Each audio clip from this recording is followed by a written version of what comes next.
My mother raised her glass of red wine in the middle of her lavish birthday party and smiled as if about to offer a blessing.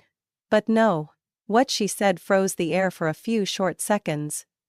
"I am proud of all my children. Except one." Awkward laughter broke out, clinking like cold metal hitting glass. I swallowed the bitter lump in my throat, keeping myself from trembling. No one stood up. No one objected. They let her say it as if it were normal, as if I had never existed enough to be hurt. I'm Luna, the middle child in a family where the spotlight only shines on two ends, the perfect eldest and the spoiled youngest. I arrived at the party on time, wearing an old gray shearling coat, carrying a small gift box I had wrapped myself. A silk scarf from Italy, I ordered last month because I knew she liked luxurious things. Snow clung to my coat hem as I walked into the mansion. My childhood home, now cold and unfamiliar, like a place I never truly belonged to. Guests had already gathered in the lavishly decorated living room. My mother, Evelyn, sat at the center of a red velvet sofa like a queen, dressed in a ruby-colored evening gown, her large crystal earrings sparkling under the chandelier. Beside her was my father, Walter, his face calm as if programmed not to react. My sister, Vanessa, was showing off her new manicure to Aunt Marie, while my brother, Jonah, was loudly laughing with some cousins about the new Porsche he got, rewarded with for graduation. When I stepped in, Vanessa glanced at me over her shoulder, as if I were a stain that just appeared on the white carpet. "Oh, you made it. I thought you had something going on," she said flatly, half mocking, half indifferent. I smiled softly. How could I miss Mom's big party? Mother didn't get up to greet me. She waved toward the gift table. "Put the gift over there. Then find a seat. Dinner's almost ready." No hug. No questions.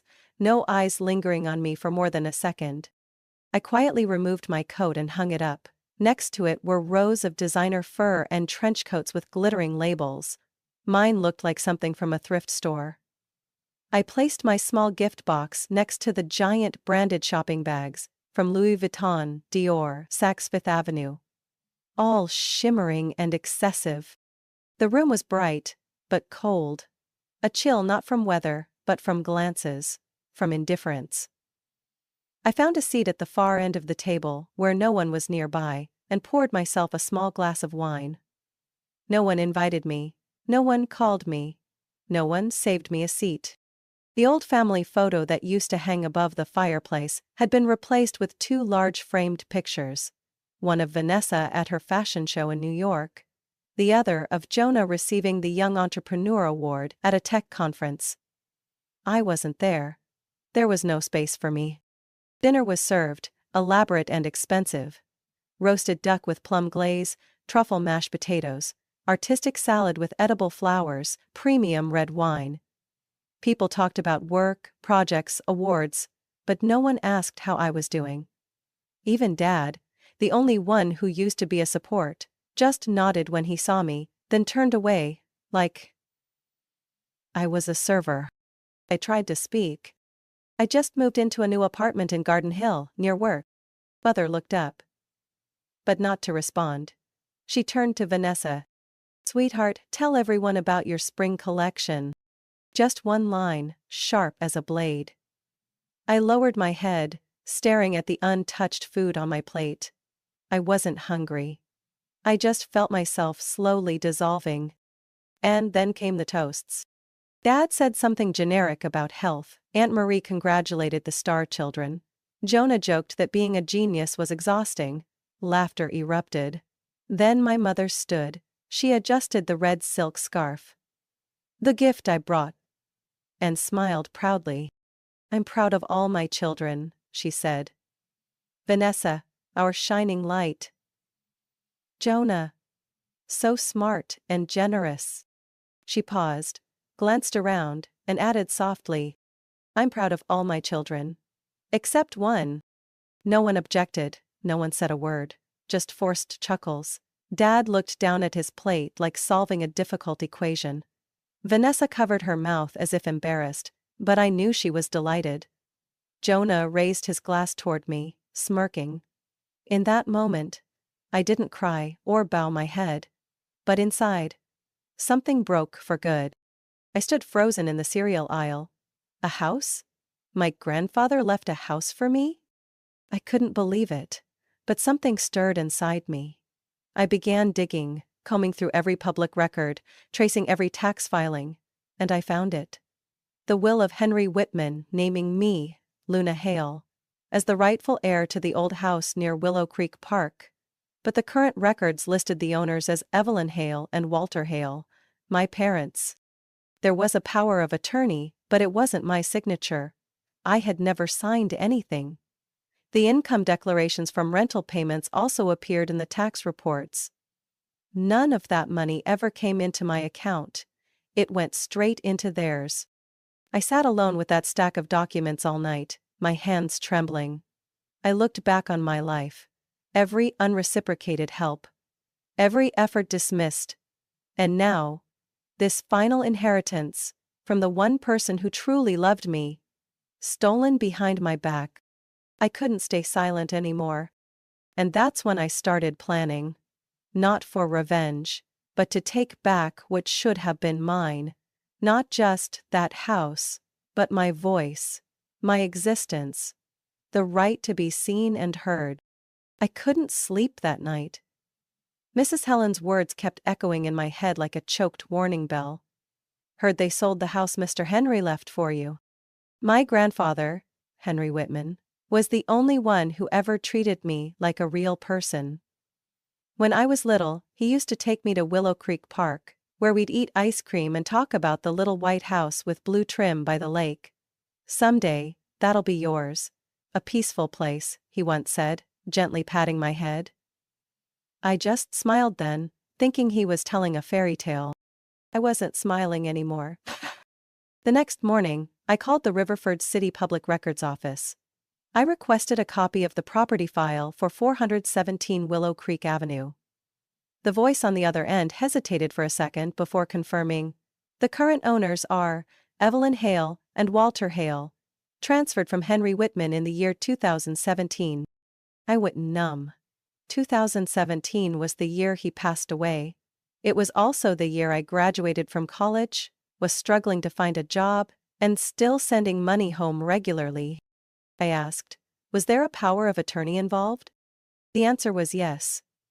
A document signed Luna Hale, granting full authority to Evelyn Hale over the property. I never signed any such document. I requested a full copy. Within 1 hour, I had the scanned file in hand. The signature looked like mine but was stiff, mechanical and emotionless. A digital copy. I knew, because I studied technical design, and I recognized the signs of electronic copy-paste. I didn't stop there. I accessed the public tax filing system. Then, the numbers appeared. Clear as a knife at the throat. The house had been continuously rented out since the year 2018, with an average monthly rent of $2,300. Nearly 7 years. That's more than $190,000 before taxes. All filed under my parents' names. Not a single cent reached me, no one even told me. At that time I was working 2 jobs just to afford food, while they sat back collecting income from a house that rightfully belonged to me. I printed everything. Every income line, every falsified document, every appraisal. I sat in the middle of my shabby rental apartment's living room. Papers scattered like evidence from a crime I never thought I'd be the victim of. I didn't cry. I didn't scream. Just a slow, spreading coldness inside me. I remembered clearly. In the year 2019, I asked my dad for a small loan to repair my car for work. He refused, saying he had too much debt and couldn't spare anything. I believed him. I even felt guilty for asking. Now I know. That same month they signed a new lease for the house, raising the rent to $2,450. I wasn't just deceived. I was robbed. Robbed in an organized, calculated and brutal way. They didn't just take money, they took away opportunity. the final support my grandfather left. They stole my best memory of him and turned it into a filthy mockery. I spent a night thinking, should I stay silent and disappear from the family forever? Or fight back? Then I remembered what my mother told me last year when I asked about Grandpa. His will was simple. Everything was divided equally. She looked me straight in the eye when she said it. A smooth lie. I thought about all the times I was dismissed, treated like an outsider. I thought about family parties where I was ignored, the family group chat where my messages went unanswered. And I thought about my mother's cold eyes when she said she was proud of all her children, except one. No, I wouldn't stay silent this time. I wouldn't let them bury me under the fake label of family unity. I began collecting everything. I created a digital folder with all documents. I backed it up to a hard drive and a private cloud service. I started reading about property law, forgery law, and similar lawsuits. The more I read, the more the anger inside me sharpened into clear strength. They thought I would bow down. They didn't know that the girl they abandoned year after year had learned how to stand up, and this time, I wasn't walking away quietly. I knew they would never admit what they had done, and I knew that if I stayed silent, everything would be buried forever beneath the illusion of family harmony. So I prepared. Not a loud explosion, but a precise cut. Silent, yet fatal. My mother's birthday party, Evelyn's, was held at the Amber Room, a high-end restaurant where a single meal cost a week's worth of my wages. The air was heavy with Chanel perfume, mixed with wine and smug pride. I arrived on time, like a programmed clock. Cold, precise, emotionless. My gift was a small ivory envelope, her name handwritten in delicate script. Inside was no cash, no present. Just one printed line. bit.ly/willtruth417, view now. It was a link to a folder containing all the evidence. Grandpa's original will, the forged power of attorney, property records, rental transactions, and my spreadsheet detailing over $190,000 embezzled.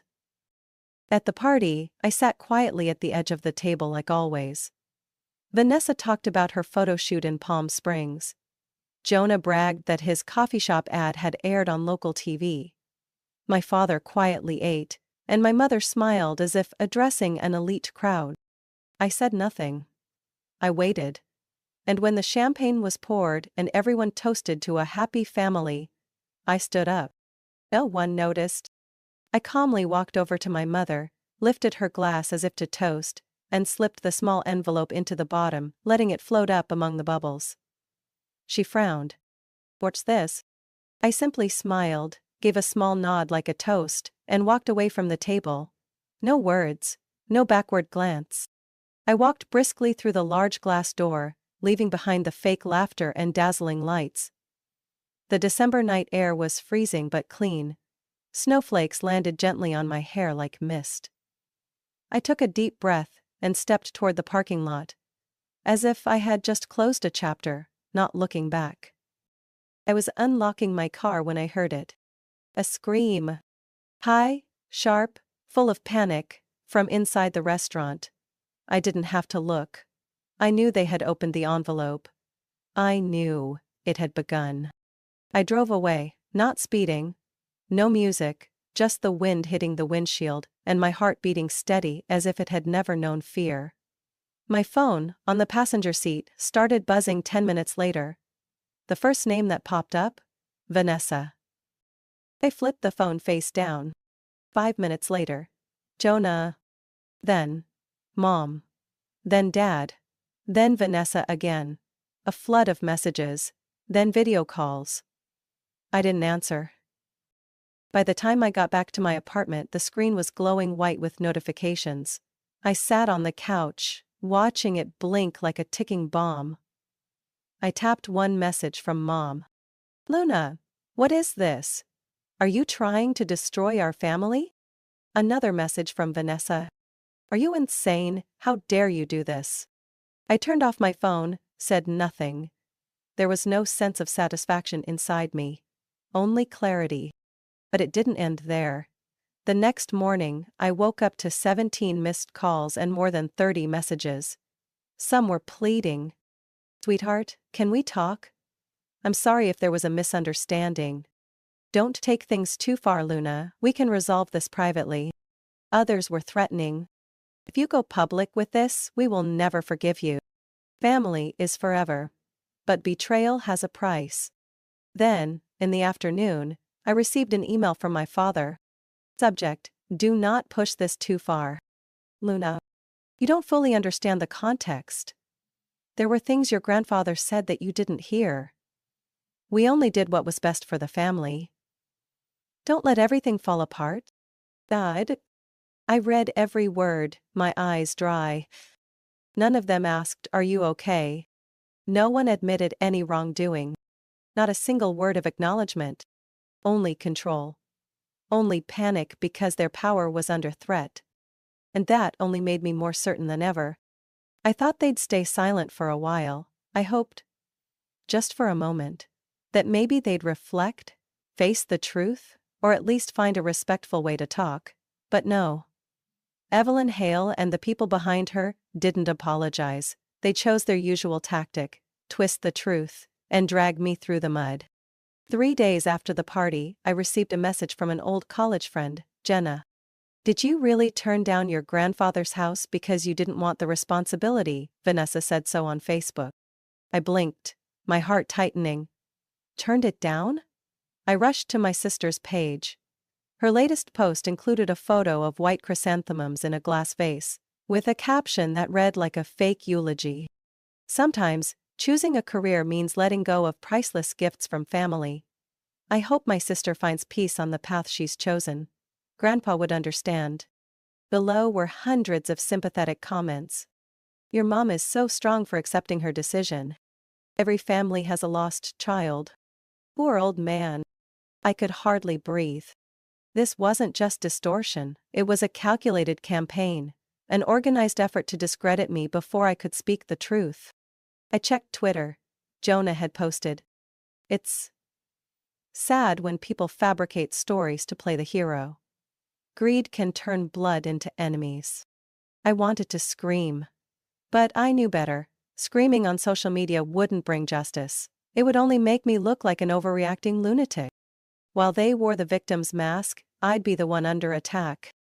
So I called the only person who could help me then. "Bennett and Associates Law Office, this is Rachel, how may I assist you?" "I need to speak with Ms. Bennett. My name is Luna Hale, I am a victim of inheritance theft, and I have proof."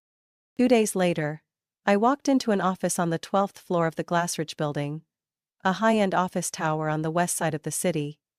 No velvet couches, no scented candles, no decorative excess. Everything was sharp, orderly, and cold as steel. Just like Miss Bennett's way of working. Harper Bennett. Mid-40s, charcoal gray blazer, hair neatly tied. Sharp eyes that never blink when someone lies. She flipped through every document I brought. No interruptions.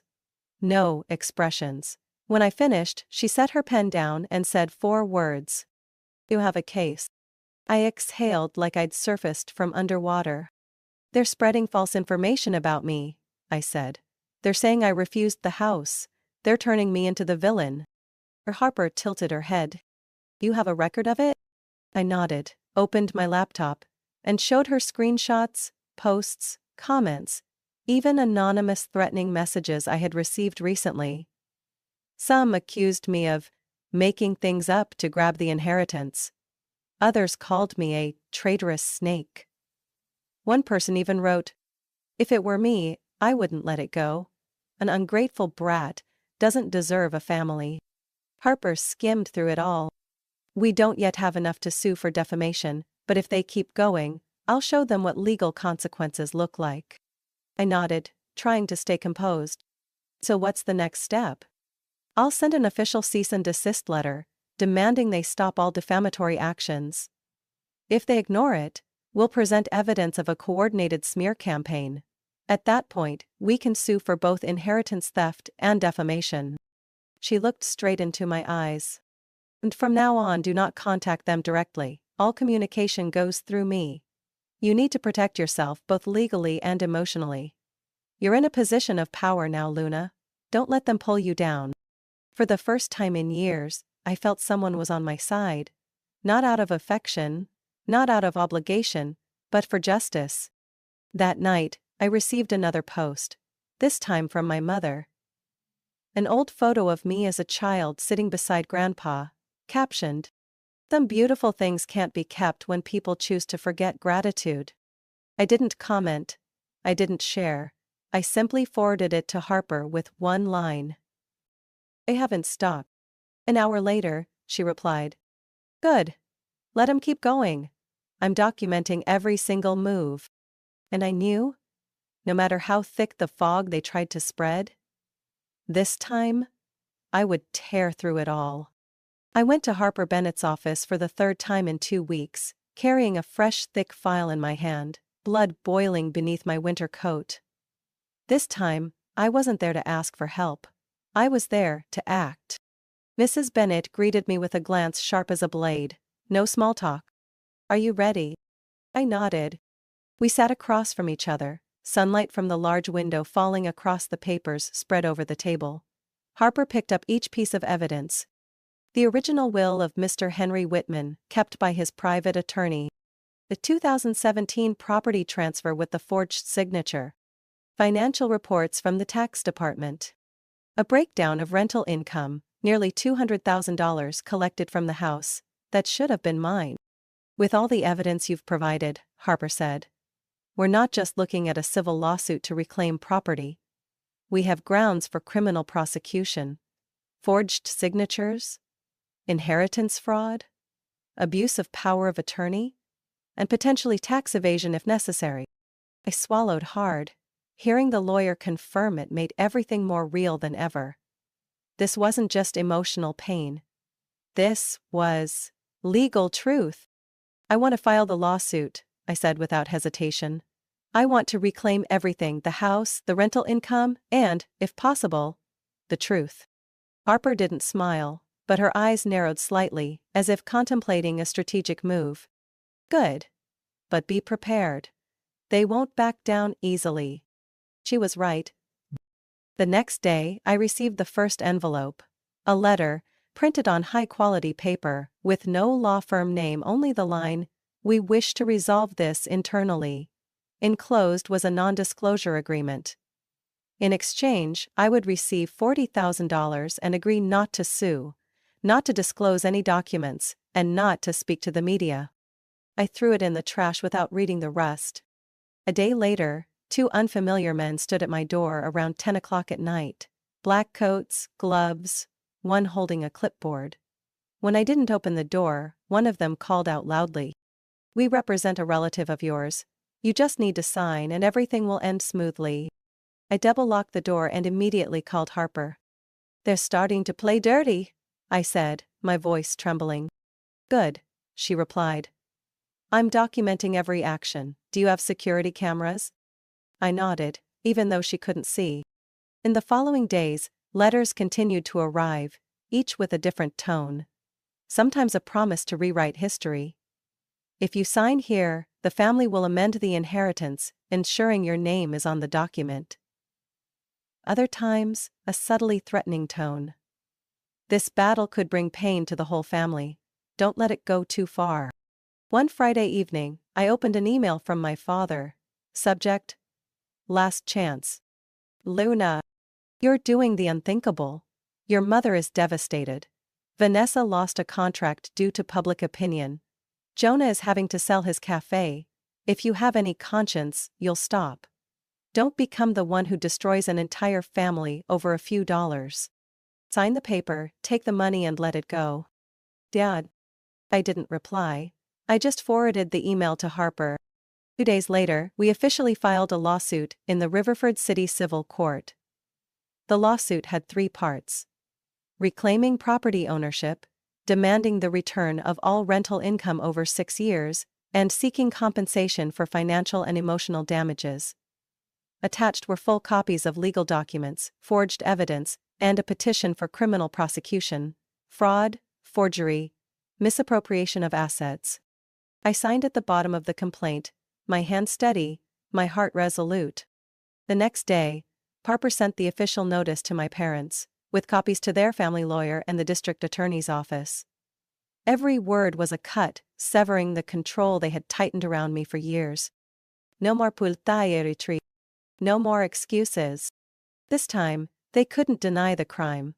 No more hiding behind family. No more hollow apologies. And if they wanted a fight? I was ready. The courtroom that morning was cold and silent like a frozen lake. I sat in the front row, hands clasped tightly, feeling an uncanny calm. No more panic, no more trembling, just a waiting. A waiting that had lasted for years.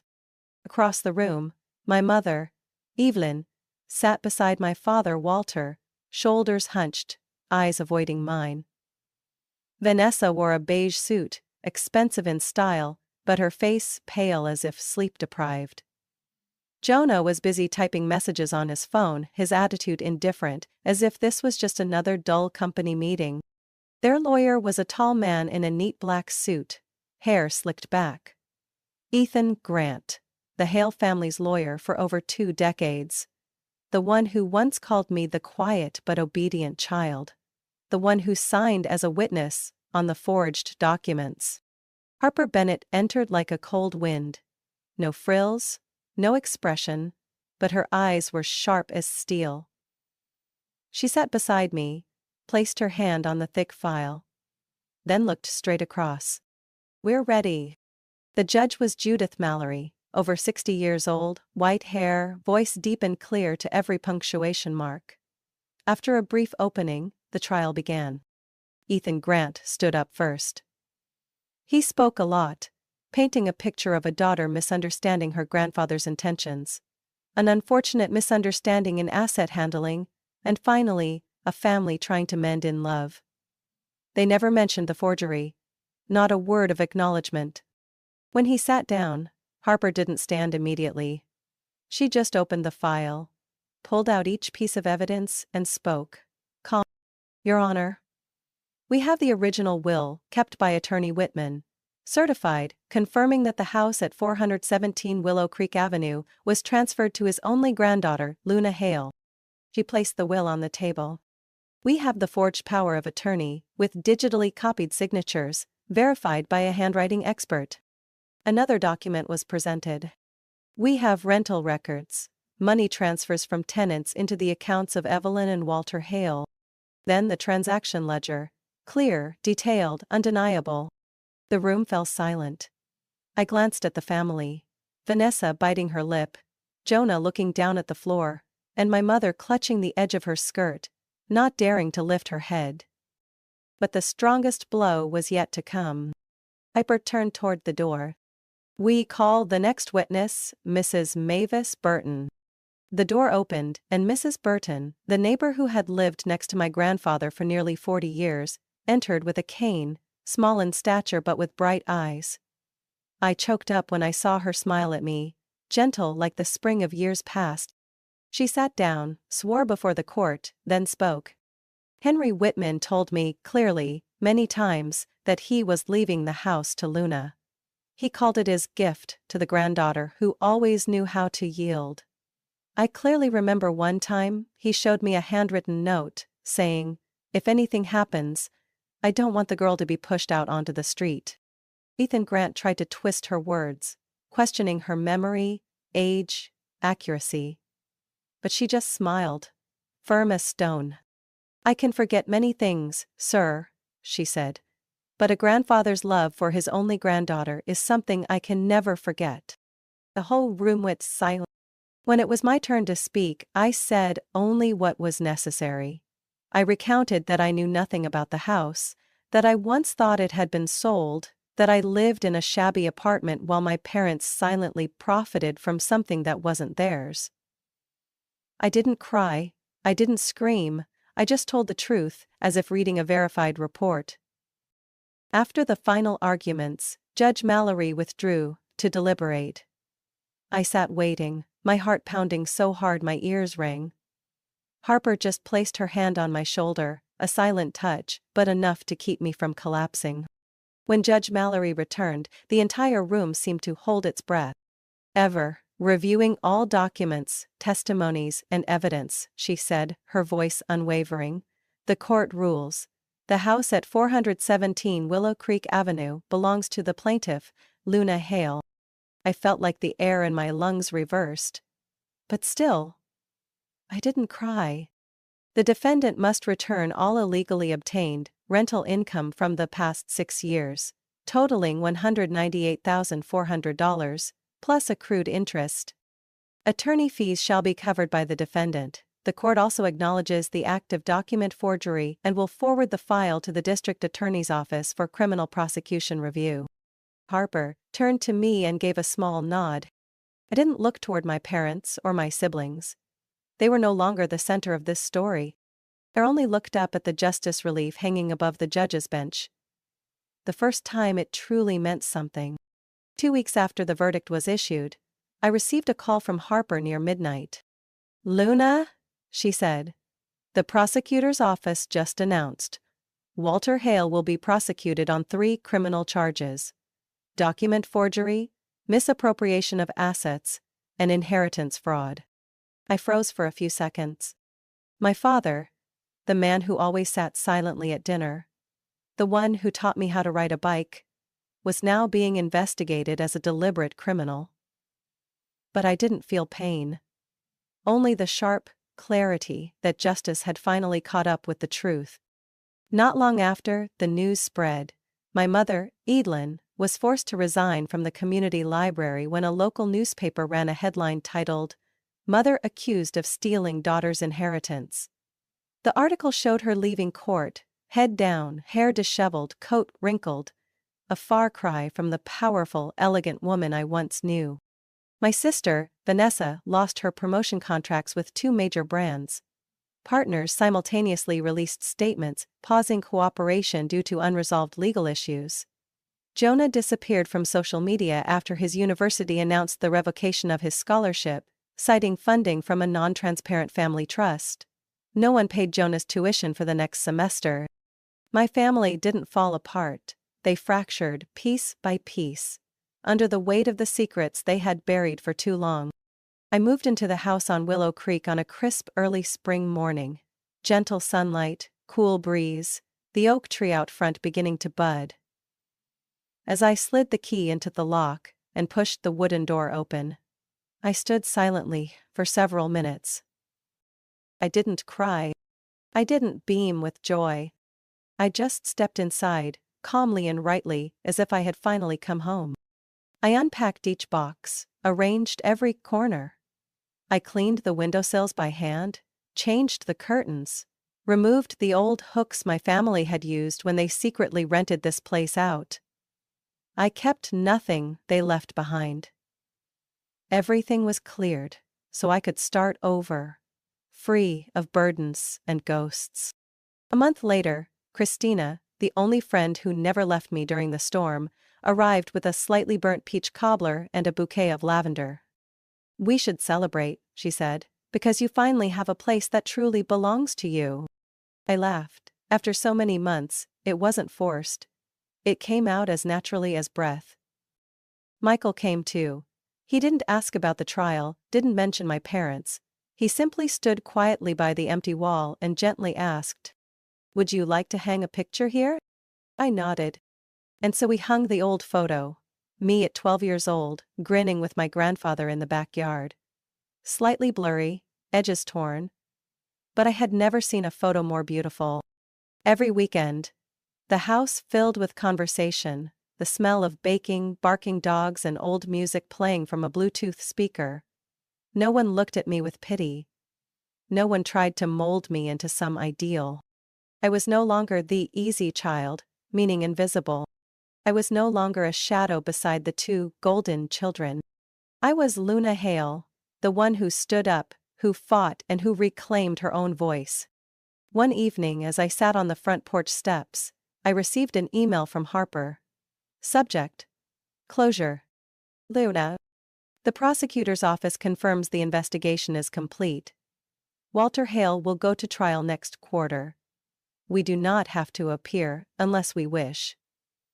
On the financial side, the compensation has been fully transferred. You did something most people never dare. And you won.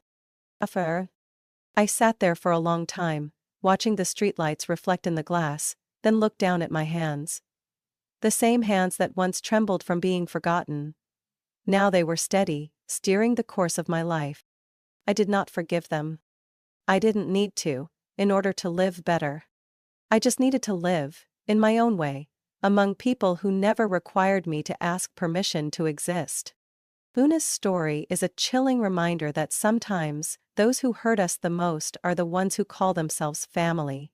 But truth has a quiet power. When we dare to face it and demand justice, we don't just reclaim property, we reclaim ourselves. Luna is no longer the forgotten child. She became a symbol of resilience, of choosing to live a life rooted in self-worth, even if it means walking through betrayal by blood.